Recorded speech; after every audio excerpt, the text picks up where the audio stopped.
Salam alaikum. Dans cette seconde vidéo concernant les séismes, on va voir leur relation avec la tectonique des plaques et vous aurez l'occasion d'avoir une petite idée sur l'intérêt de l'étude des séismes pour connaître la structure interne du globe terrestre.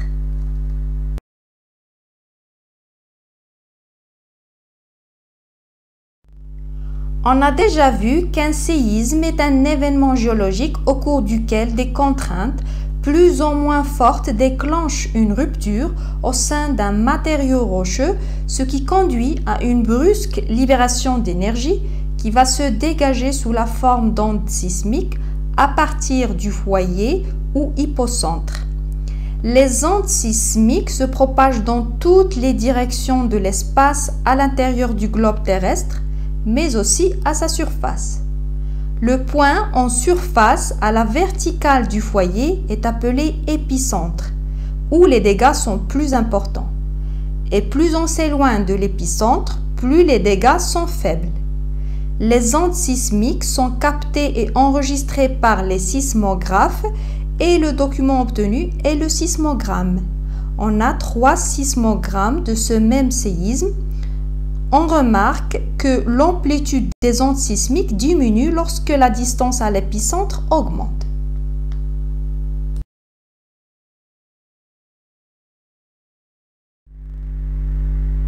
Sur ce sismogramme, on distingue différents types d'ondes. Les ondes P ou ondes primaires, ce sont les plus rapides et sont donc les premières à parvenir en surface. Les ondes S ou ondes secondaires, ce sont les secondes à parvenir en surface. Les ondes L, ondes longues ou ondes de surface. Comme leur nom l'indique, ces ondes ne se propagent qu'à la surface du globe. Mais les ondes P et S se propagent dans tout le volume de la Terre. C'est pour ça qu'on les appelle les ondes de volume. إذا الموجات اللي كتسجل هي بالترتيب الموجات P من بعدها S واخر وحده اللي كتوصل لا ستاسيون دونغوجيسترومون هي ال اللي كتنتشر فوق سطح الارض فقط، اما بي و اس فكتنتشر في باطن الارض. L'étude des ondes sismiques a permis de déterminer les différentes couches du globe terrestre. إذا بفضل دراسة خصائص هذه الموجات الزلزالية تمكنوا العلماء من معرفة التركيب الباطني للأرض. Donc, puisque ces ondes sismiques nous apportent des informations sur la structure interne de la Terre, il faut savoir quelles sont les propriétés de ces différentes ondes, comment l'étude des ondes sismiques apporte-t-elle des connaissances sur l'intérieur du globe terrestre.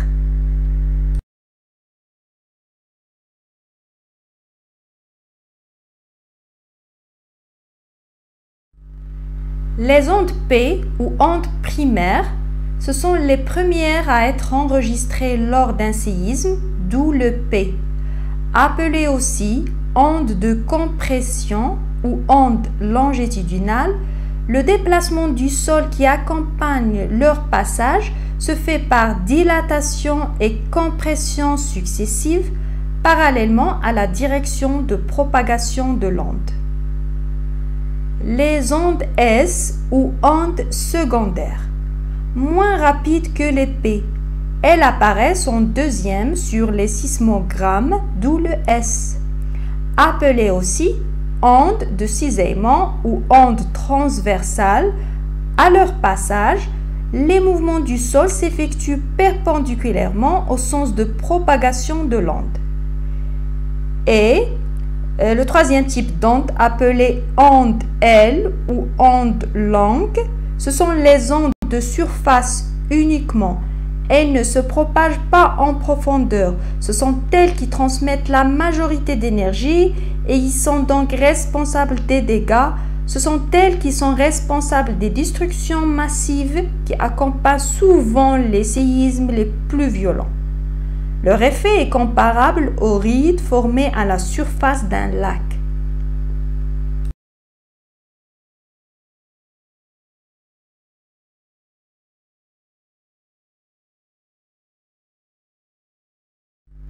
Sur cette animation, on va résumer ce qu'on vient de dire.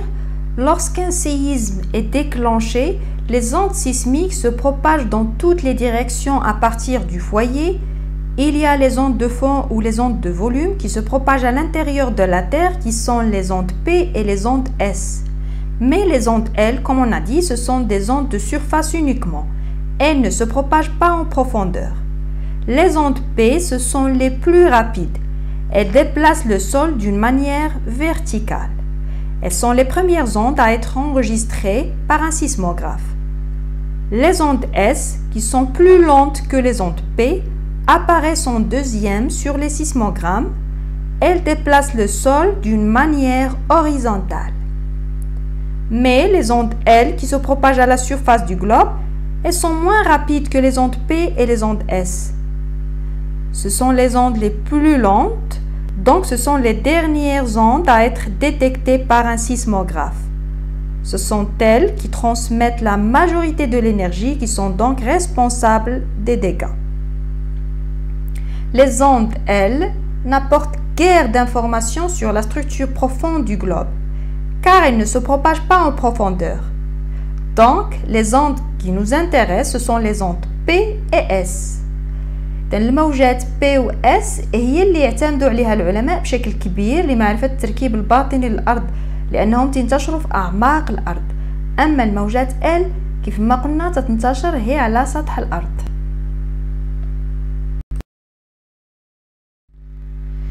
Ce graphique présente la variation de la vitesse des ondes P, la courbe en rouge, et les ondes S, la courbe en vert, en fonction de la profondeur.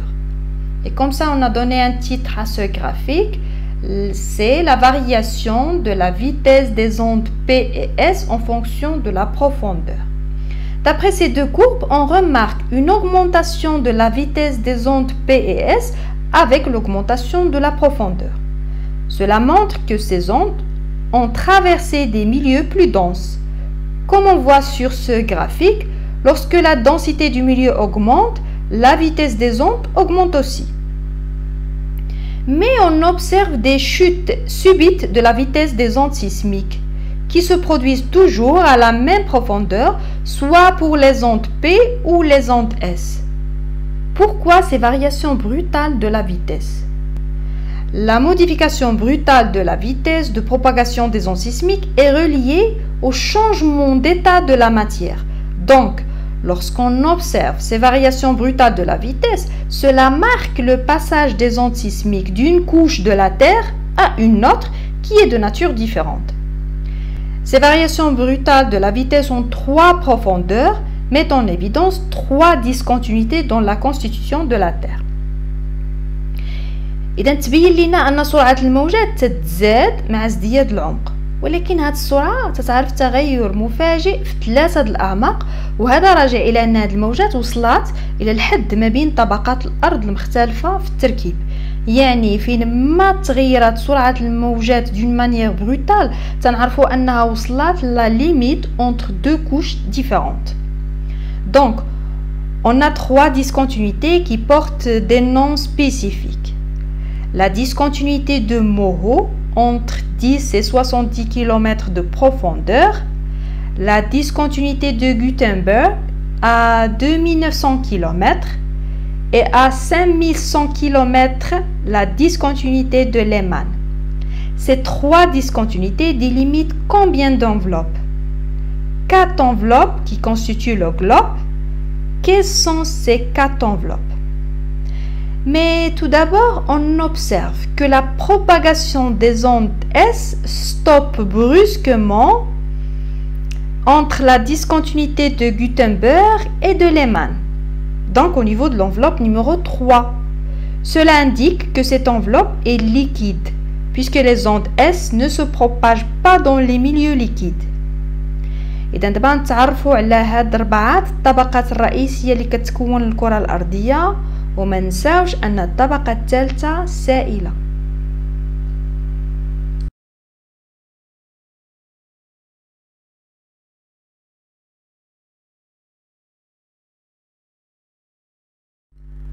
Grâce à ce schéma, on aura une idée sur la structure interne de la Terre. Donc, on a dit qu'il y a 3 principales discontinuités qui marquent les limites entre les couches terrestres. La discontinuité de Moho, la discontinuité de Gutenberg à 2900 km et la discontinuité de Lehmann à 5100 km de profondeur. La profondeur différente de Moho sous les continents et sous les océans nous permet de distinguer deux croûtes terrestres. Une croûte océanique épaisse d'environ 6 à 7 km et une croûte continentale dont l'épaisseur est d'environ 30 km mais qui peut atteindre 70 km sous les montagnes. Donc, la première enveloppe terrestre, c'est la croûte. Sous cette croûte terrestre, on trouve le manteau. Il descend jusqu'à 2900 km de profondeur, donc jusqu'à la discontinuité de Gutenberg qui marque la limite entre le manteau et la troisième enveloppe qui est le noyau externe. Ce noyau est d'une épaisseur comprise entre 2900 km et 5100 km de profondeur et comme on a déjà dit que cette couche est entièrement liquide, donc les ondes S sont en particulier arrêtées par le noyau externe. Pourquoi? Tout simplement, les ondes S ne se propagent pas dans les milieux liquides. Ce noyau externe est séparé par la discontinuité de Lehmann vers 5100 km de profondeur du noyau interne ou la graine, qui est l'enveloppe la plus profonde. Il est solide et d'une épaisseur de 5100 km à 6400 km. Le manteau est subdivisé en trois enveloppes. Le manteau supérieur, son épaisseur est comprise entre le Moho et 150 km. Le manteau moyen ou asténosphère de 150 km à 700 km de profondeur. Le manteau inférieur ou mésosphère, il s'étend de 700 à 2900 km de profondeur. La croûte terrestre et le manteau supérieur forment tous les deux l'enveloppe rigide qui recouvre la surface terrestre qui est la lithosphère. Donc la lithosphère est composée de la croûte terrestre et du manteau supérieur.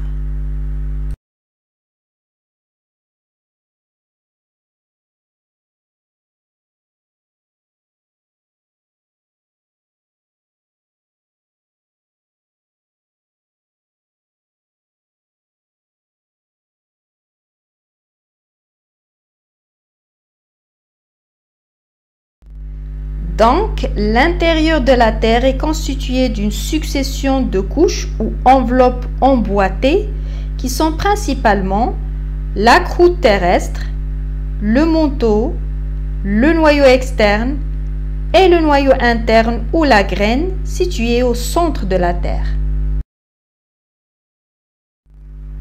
D'après cette carte qu'on a déjà vue en premier chapitre qui montre que la surface de la Terre est découpée en 12 plaques lithosphériques, ces plaques sont limitées par des séismes et des volcans et constituent les frontières des plaques qui sont en mouvement.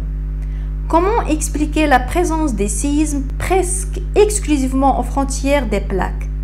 Donc, quelle est la relation entre les séismes et la tectonique des plaques?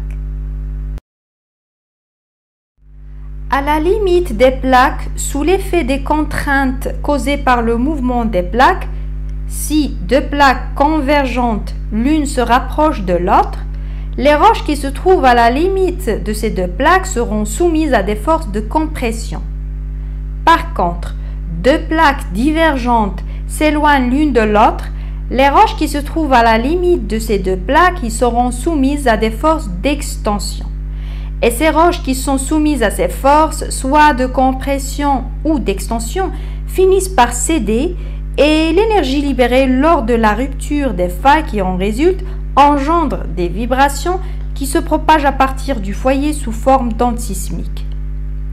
Donc, c'est le mouvement des plaques qui cause les séismes. Et puisque les plaques sont toujours mobiles, donc ces mouvements dégagent à chaque fois des séismes le long des frontières des plaques.